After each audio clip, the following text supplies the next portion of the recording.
ওপরেটা হচ্ছে রাজুদার পকেট পাওয়াটা, মানে আমার ব্র্যান্ডেড নাম। এটা যে ব্যক্তিগত কারণ, মানে আমার কিছু সমস্যার জন্য আমি ফুটবলার সকাল 9টার পরে করতে চাইছি, যেহেতু এটা জনবহুল কলকাতা পৌরসভার জায়গা। সকালে এতটাই ভিড় কিংবা এটা পাবলিক প্লেসের ভিড় হয়, যার জন্য আমি ক্রিয়েটারদের আসার জন্য 9টার পরে বললাম। তাতে যদি ক্রিয়েটারের সমস্যা হয় তাদের না আসলেও চলবে। যার এটা নিয়ে অনেকটা কথা আমি শুনেছি, যার ভালো লাগবে সে আসবে, যার ভালো লাগবে না সে আসবে না, সোজা সাপ কথা। নিচেরটা হচ্ছে বিশেষ কারণ বলতে আমি আমার পরিবার নিয়ে একটু ঘুরতে যাচ্ছি বলে আগামী শুক্রবার মানে কাল থেকে রোববার পর্যন্ত পকেট পাওয়াটা বন্ধ থাকবে। সোমবার সকাল 6টা থেকে আবার যথারীতি চালু হয়ে যাবে।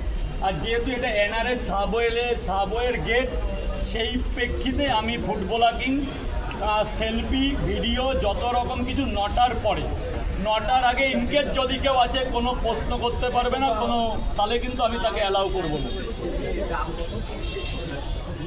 আমি আবারও বলছি, বিশেষ কারণে আমার ব্যক্তিগত সমস্যার জন্যে বোলাগার আমি 9টার পরে আসার জন্য বলছি। তাতে কিছু বোলাগার বলছে আমি পরে যাব, যা হবে আমার হবে, কারণ আমি তোমরা আমাকে খেতে দাও না, যা হবে আমার হবে।